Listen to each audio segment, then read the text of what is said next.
से शिकवा नहीं है। क्यों? कांग्रेस कितनी पुरानी पार्टी है, सबसे पुरानी कांग्रेस है।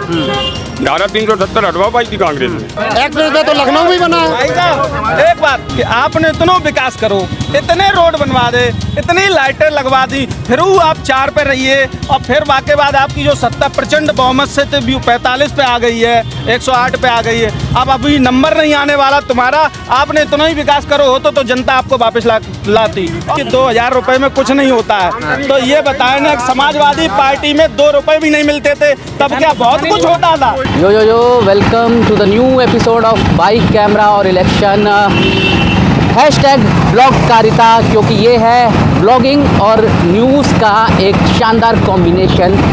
और इसी कॉम्बिनेशन को लेकर हम पहुंच गए हैं मैनपुरी यानी वो शहर जिसे माना जाता है समाजवादी पार्टी का अभेद्य किला। मैनपुरी न सिर्फ यादव परिवार की राजनीति का गढ़ है। मुलायम सिंह यादव यहाँ से कई बार सांसद रहे, कई बार चुने गए और अब उनकी बहू डिंपल यादव मैनपुरी से सांसद है। लेकिन मैनपुरी अपनी तारकशी के लिए भी जाना जाता है, यानी कि तारों के ज़रिए जो नक्काशी की जाती है, जो डिज़ाइन बनाए जाते हैं, उनके लिए भी मैनपुरी विश्वविख्यात है। लेकिन सत्ता के तार कहाँ जुड़ेंगे, हम आपको बताने की कोशिश करेंगे। और मैनपुरी के लोग क्या सोचते हैं, बदलाव चाहते हैं या फिर मैनपुरी यादव परिवार के गढ़ के तौर पर कायम रहेगा।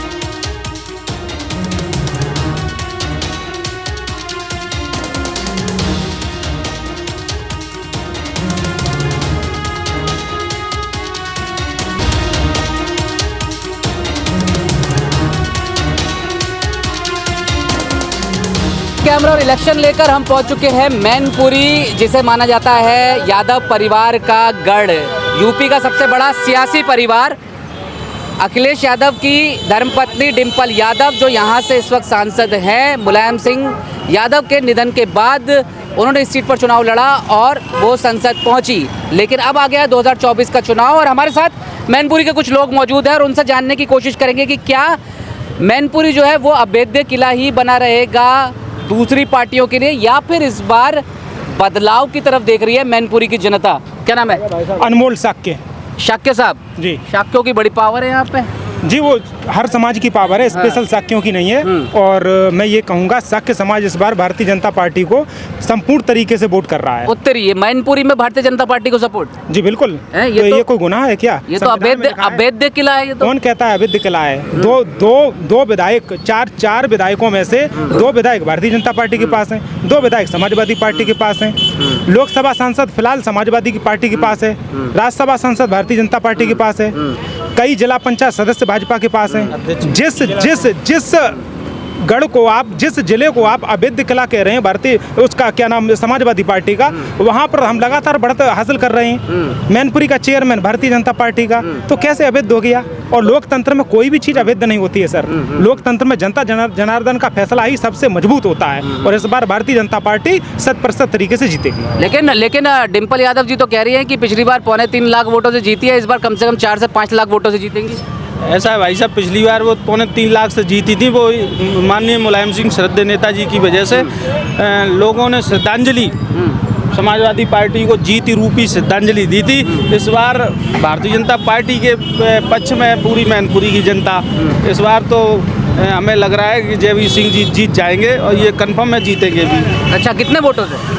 ये मानिए लीड कम से कम 2 लाख की होगी भारतीय जनता लीड 2 लाख की होगी मैनपुरी में समाजवादी पार्टी के सामने। जी भाई साहब, अब ऐसा है, उनका जो समाजवादी परिवार था ना, उसमें जो यादव वोटर थे वो ज़्यादातर भारतीय जनता पार्टी ज्वाइन कर रहे हैं। अभी आपने देखा मुलायम सिंह के गुरु, उनके पुत्र ने भारतीय जनता पार्टी ज्वाइन कर ली और ऐसे कई प्रधानों ने ज्वाइन कर ली, कई जिला पंचायत सदस्यों ने भाजपा ज्वाइन कर ली। जब यादव समाज ही भाजपा में शामिल हुआ जा रहा है, खाली सह ही रह जाएगी। ये जो बता रहे हैं अरविंद केजरीवाल, अभी अखिलेश जी की बात चल रही थी, मैनपुरी की धरती है, तो हम लोग मैनपुरी के चुनाव पर चर्चा कर रहे थे। लेकिन केजरीवाल जी ये बताइए, 10-10, 12-12 संबंध जा रहे हैं, आप उनका कोई जवाब नहीं दे रहे हो तो क्या करेगी भाई? अच्छा, ये तो दिल्ली के नेताओं वाली बात हो गई, लेकिन आप कह रहे हो कि बेरोजगारी और इस मुद्दे पर मैनपुरी में क्या बेरोजगारी खत्म हो चुकी है? नहीं, बेरोजगारी जब सपा की सरकार थी तब बेरोजगारी खत्म हो गई थी? नहीं, खत्म नहीं हुई थी, लेकिन रोजगार मिल रहा था उस टाइम पे। अच्छा, रोजगार मिल रहा था? हाँ, रोजगार मिल रहा था। और अब नहीं मिल रहा है? अब नहीं मिल रहा है, नहीं मिल तो रहा। यहाँ पर मैं अभी पढ़ता हुआ आ रहा था इंटरनेट पे, कोई गांव है यहाँ पे सपेरों का, वहाँ पे 75 साल हो गए, सड़क नहीं पहुँची। सड़क नहीं पहुंची, कौन सा गांव है? कोई तो आप ही बता सकते हो, पत्रकार बंधु हो आप, या बीजेपी सरकार की अभी जो 10 साल से या 12 साल से जो सरकार है, उन्होंने क्या काम तो करवाया? यादव साहब ये बताओ कि सिर्फ मैनपुरी बचा पाएगी सपा, या फिर उत्तर प्रदेश में भी इस बार कोई चांस है? उत्तर प्रदेश में बीजेपी सुपड़ा साहब, सुपड़ा साहब बीजेपी कह रही है हमारी तो 70+ आनी है। 70+ उत्तर प्रदेश में? हाँ। वो 10 भी आ जाए तो भी बहुत है। क्या बात कह रहे हैं? हाँ। पहले 2 फेज की वोटिंग के बाद क्या लग रहा है आपको? पहले 2 पोस्ट की वेटिंग के लिए हमने अभी रुझान नहीं देखे हैं, और बाकी का क्या होता है वो ये कि पूरे हिंदुस्तान में केवल जो इंडिया गठबंधन है वो ये कहता है कि 400 पार नहीं भाजपा। उन्होंने ये नहीं कहा है कि मोदी तीसरी बार प्रधानमंत्री नहीं बन रहे। नहीं, वो तो ये भी कह रहे हैं कि मोदी जी को गुजरात वापस भेज देंगे। नहीं, ये उनका केवल यही कह रहे हैं कि 400 पार नहीं। तो ये तो नहीं, तो 399 पे रुक जाएगी तो खुश हो जाएंगे। सुनिए 400 पार, इस बार 400 पार और मैनपुरी भी पार। अच्छा, ये कन्फर्म है, क्योंकि आप ये बताइए, जब ये मनमोहन सिंह प्रधानमंत्री पद से हटे थे तो एम्स कितने छोड़ गए थे? ये तो 10 साल 9 साल रहे। उससे पहले एम्स बताइए आप, फिर हम बताएं कितने एम्स छोड़े थे और कितने एक्सप्रेस वे छोड़े थे। फिर आज एम्स कितने दिए हैं भाजपा ने? है कि मोदी जी जो है अब परेशान हो गए हैं 2 फेज की वोटिंग के बाद, और जो लग रहा है उनको, वो हिंदू मुसलमान करने लगे हैं। वो कहने लगे हैं कि महिलाओं के मंगलसूत्र छीन लेंगे और इस तरह की वो बातें करने लगे हैं। उनकी परेशानी दिखा रहा है। बौखलाए हुए हैं भैया, हैं? बौखलाए हुए हैं। अच्छा, मोदी जी अपनी हार की वजह से इसे छोड़ दो, ये हमारा काम है, बोलो, वो आपका काम। अपनी हार से बौखलाए हुए हैं। अच्छा, हाँ, महिला संरक्षण की बात करते हैं और महिलाओं का मंगलसूत्र तोड़ने की बात कर रहे हैं। अच्छा, हाँ, क्योंकि बौखला गए हैं, अपनी हार का डर लग रहा है उन्हें। तो एक महिला भी हमारे साथ है। मैम, क्या नाम है आपका? यास्मीन। यास्मीन जी, तो ये बताओ कि यहाँ पर किसके पक्ष में माहौल लग रहा है आपको, भाजपा की इंडिया? अब इंडिया ही को मिलना चाहिए इस बार इंडिया को मौका। मिलना चाहिए जी। तो वो तो मैनपुरी पे तो यादव परिवार का बहुत समय से कब्जा है। कब्जा तो नहीं, ऐसा नहीं है। अब ऐसा है कि अब ये सरकार भी देख ली हमने, अब केंद्र में अब इंडिया गठबंधन को मौका मिलना चाहिए। मुझे लगता है कि इस बार कांग्रेस को मौका मिलना चाहिए, क्योंकि अब मोदी को देख चुके हैं बहुत, और बहुत ज़्यादा अब वो मज़ा नहीं रहा अब सरकार में। हर चीज़ जिस हिसाब से महंगी, और फिर उल्टी सीधी बातें कर रहे हैं, बंटवारा करने की कोशिश कर रहे हैं हिंदू मुसलमान। तो हमारे देश में तो हर कोई रहता है, तो मुझे लगता है कि बहन जी का जब सवाल था कि कोई विकास नहीं, मुस्लिमों का विकास नहीं, मैं आपको भाई साहब, मैं जहाँ रहता हूँ 6000 मुस्लिम समाज व्यक्ति रहते हैं। बेचारे बहुत कम पढ़े लिखे होते हैं, और जो पढ़ भी जाते हैं तो उन्हें कहीं नौकरी वोकरी बहुत कम मिल पाती थी, क्यों समाजवादी पार्टी सरकार में ज़्यादातर लोगों को जो पैसे देगा उसी की नौकरी। इस बार क्या हुआ, 24 IAS निकले बहन जी पूरे देश में। पहली बार जब से देश आज़ाद हुआ है, पहली बार 24 IAS अधिकारी। कोई पेपर आता है लीक हो जाता है, कोई पेपर आता है लीक हो समाज जाता में है। पहली बार देश आज़ाद हुआ जो 24 अधिकारी निकले ना। पिछली बार आप देख रहे लोक सेवा आयोग पे कितना तांडव हुआ। लेकिन यास्मीन, नकल जो है और पेपर लीक जो है तो पहले की सरकारों में भी होता पहले है। से सरकारों में उतना नहीं होता था, पहलों की सरकारों में नहीं होता था इतना सब कुछ। पहले क्यों नहीं आई? अच्छा, एक सवाल, आप जा रही है, उससे पहले एक सवाल बस ये पूछना चाहता हूँ कि जो सुरक्षा की बात की जाती है, कहा जाता है कि ये डबल इंजन की सरकार जब से आई है, योगी जी और मोदी जी सेंटर में, महिलाएं खासकर सुरक्षित हुई है। अब इस वक्त भी समय हो रहा है, रात हो रही है, आप सड़क पर घूम रही है। कहा गया कि पहले ये स्थिति नहीं थी, खासकर जब समाजवादी पार्टी। मैं अकेले थोड़ी ना सड़क पे घूम रही हूँ, अकेले थोड़ी ना मैं घूम रही हूँ, मैं तो किसी के साथ ही घूम रही हूँ, अपनी फैमिली के किसी बंदे, मतलब किसी इंसान के साथ, अकेले तो नहीं घूम रही। सुरक्षित नहीं हुई है महिला पहले से। वो तो अपने हिसाब से देखो, सरकार सब अपने बारे में अच्छा ही बोले, कोई अपने बारे में बुरा नहीं बोलेगी, सब अच्छा ही बोलते। क्राइम पहले जितना ही है, मुझे तो ऐसा ही लगता है। सब बहुत सारी चीज़ें हैं जो अभी सही नहीं है, बेरोजगारी है, और फिर बहुत सारी चीज़ें हैं। चलिए, भैया सौरभ यादव नाम है, जैसे भैया ने बताया 2000 रुपए आती है जो सम्मान निधि, तो 2000 की जगह मैं 20 बीघा काश्तकार हूँ, तो 20 बीघा में मेरे पूरे साल में कम से कम 40 बोरी यूरिया लग जाती हैं। तो एक बोरी पे 5 किलो पहले कम कर आप बड़े किसान होंगे, जो छोटे किसान हैं उनको तो फायदा। अरे उन्हें कोई फायदा ना है, महंगाई कहाँ है, ऐसी करे आ रही है। जो डबल करवे की बात भई थी वो तो 4 गुनी कर दी इनने लागत। कहाँ डबल भैया की? हाँ 4 गुनी हो गई है। 2000 क्या होता है? मैं इनकी बात कहता हूँ कि 2000 रुपए में कुछ नहीं होता है। तो ये बताए ना, समाजवादी पार्टी में 2 रुपए भी नहीं मिलते थे, तब क्या बहुत कुछ होता था? ये बताइए। रही थी ना। अरे भाई साहब कैसी बात कर रहे हैं? कैसी बात कर रहे हैं? 2014 में 28,000 सोना था, 73,000 कर दिया। सुनिए भाई साहब, गेहूँ 25 रुपए किलो हो गया। गेहूँ तो 25 किलो हो गया। 15 रुपए किलो था, केवल 15 रुपए। तो डीएपी भी 1500 की कर दी है भाई। अब तो सब कुछ सस्ता है, सब्सिडी भी तो मिलती इस समय है भाई सब सस्ता है और सब्सिडी मिलती है। सस्ता है, बात सुन लो आप लोग जवाब दो। पर ये बताओ, रुको आप। राहुल गांधी, अखिलेश यादव वो ये कह रहे हैं कि सड़कों पर करोड़ों युवा जो है वो बेरोजगार घूम रहे हैं, पेपर लीक हो रहे हैं। अरे ओवर एज अखिलेश हो गए हैं। ये कह रहे हैं ये ओवर एज हो गया, इनको नौकरी नहीं मिल रही, भर्तियां नहीं निकल रही। तो ये सरकार की नाकामी है कि नहीं है? बिल्कुल नाकामी है। 24 अल्पसंख्यक समाज से अरे अग्निवीर आईएएस जी- हुए और ईमानदारी पारदर्शिता से नहीं, लेकिन- सारी नौकरियां लेकिन मिल रही हैं। राजपूत जी- पढ़ने वाले सब मिलेंगे। लेकिन वकील साहब बात- बाबूजी कल्याण सिंह ने एक पारदर्शिता दी थी, अध्यादेश लाए थे, जितने पढ़ने वाले सबको नौकरी मिलती थी, आज भी मिलती है। पहले केवल जो बम फेंकते थे, बीएड बीटीसी करे हुए बैठे भाई हैं, 2 दिन में कर रही हैं, जगह ना निकल रही है। पता ना कहाँ पे नौकरी ये दे रहे होंगे। 2015 में की भैया, 2017 में सरकार गई समाजवादी पार्टी की। 2017 में समाजवादी पार्टी की सरकार गई, अब तब इनको बीजेपी की जिम्मेदारी नहीं है, दूसरी बार आ गई है। कोई जगह तो निकाले मैं वैकेंसी। बात कर रहा हूँ आपकी। भाई साहब, तब जब नौकरी लगती थी तब 10 लाख रुपया चाहिए होता था, उसके बाद नौकरी मिलती थी। आज भी रुपए लग रहा है, आज भी रुपए लग रहा है। हम सर ये कहना चाहते हैं आपसे मूर्ति बनी हुई है। कि जैसे गॉड गिफ्टेड राम लखन जैसे योगी और मोदी हैं, उसी तरीके से विधायक और सांसद हो जाएं।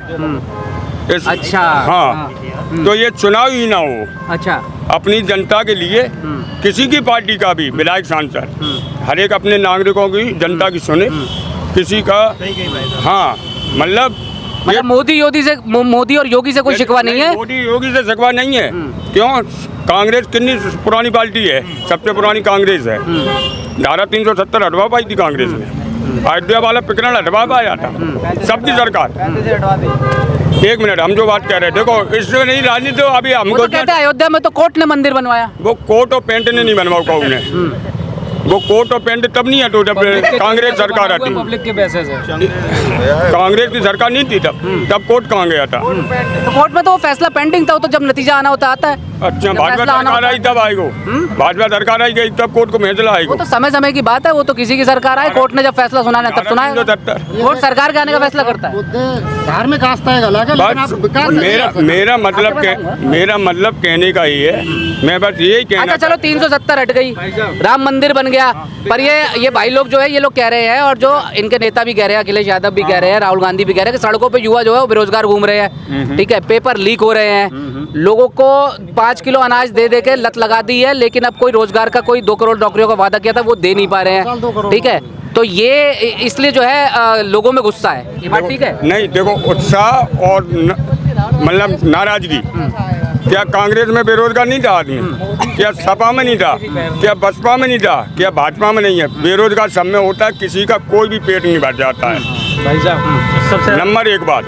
दूसरी बात हम ये कहना चाहते हैं, विधायक और सांसद, अगर आप मेरी हाईलाइट करना चाहो बात, ये विधायक और सांसद जैसे योगी और मोदी सुनता है, मतलब पब्लिक की, जैसे उसने अयोध्या प्रकरण किया है, जैसे बहुत से काम किए, तो इसी तरीके से विधायक और सांसद अपनी जनता की सुनने लगे। तो ये डबल इंजन बढ़िया है, लेकिन जो बोगी लगी हुई है वो उसकी कपलिंग खराब है। हाँ, बस, अच्छा, हाँ। आपका क्या नाम है? मेरा नाम है हर्षित दुबे। हम बस यही बोलना चाहेंगे, लाइट आए या ना आए, आइए तो बीजेपी सरकार ही। अच्छा। आज बीजेपी सरकार आएगी। हाँ, लाइट तो हम देख रहे हैं। अंधभक्त थे और रहेंगे। अंधभक्त। देखो बेरोजगार तो हम भी हैं, हमें नहीं दिक्कत होती बीजेपी सरकार से। पढ़े हो लिखे हो तभी तो कछु कर पाए हो, या नकल से हो जाएगा। अग्निवीर 4 साल को, और सीआरपीएफ तो है, और भी तो चीजें हैं भाई साहब, अग्निवीर ही देख रहे। पूछे ले रहे भाई साहब, समाजवादी पार्टी से तबाह होकर भी नंबर रुक जाओ, हम एक चीज और आपसे कहना चाह रहे, खाली लास्ट बात है भाई साहब। प्रोग्राम का भी लास्ट ही है, फटाफट भाई साहब, मेरी एक बात तबाह होकर भी जिन्हें दवाई दिखती नहीं है, अंधभक्ति है जनाब, इसकी दवाई कहीं दिखती नहीं। इसकी कहीं दवाई नहीं बिकती। ये गढ़ नेताजी का था, है और रहेगा। 4 तारीख को आप देख जो आप कह रहे हैं मैनपुरी जो गढ़ है यादव परिवार का, ये भी तो एक तरह की अंधभक्ति है। क्यों लगा देते? यादव परिवार से थोड़ी ना, यादव परिवार तो हर जात हर धर्म। मैं तो अंधभक्त तो हर पार्टी में होता नहीं, क्यों है? मैं तो विकास, आप एक विकास पूछ लीजिए, एक विकास मैनपुरी एक्सप्रेस वे बना दिया बाहर से, आप बहुत शानदार। मैनपुरी में एक विकास, एक्सप्रेस वे तो लखनऊ भी बना है। भाई साहब एक बात, भाई साहब शांति भाई साहब, आप बोल रहे तो मैं कैसा, मैं जब पूछना चाह रहे भैया से कि आपने इतना विकास करो, इतने रोड बनवा दे, इतनी लाइटें लगवा दी, फिर वो आप 4 पे रहिए और फिर वाके बाद आपकी जो सत्ता प्रचंड बहुमत से तो 45 पे आ गई है, 108 पे आ गई है, अब अभी नंबर नहीं आने वाला तुम्हारा, आपने इतना ही विकास करो होता तो जनता आपको वापस लाती। और ये एक रिकॉर्ड रहा है उत्तर प्रदेश में भाई साहब, ये रिकॉर्ड रहा है जो उत्तर प्रदेश में जो एक बार आता है वो दूसरी बार नहीं आता, लेकिन भारतीय जनता पार्टी दूसरी बार आई, अब की बात तीसरी बार भी आएगी, आप देख लेना। लास्ट आपसे पूछ लेते हैं, आपका क्या नाम है? राजीव यादव। यादव साहब, आपका मत क्या है? समाजवादी पार्टी। अच्छा, काहे?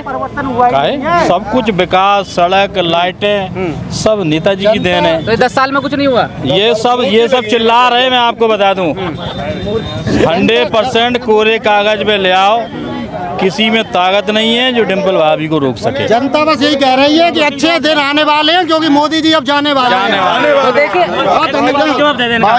जैसे भाई साहब जो कह रहे हैं कि मूर्ति लगी, केवल मूर्ति की बात, मूर्ति नहीं लगी, वो जितने समाज के महापुरुष हैं जिन्होंने देश के लिए काम किया है, उनकी जो यादगार में, उनके समाज की यादगार में सम्मान के लिए ये मूर्तियाँ लगी।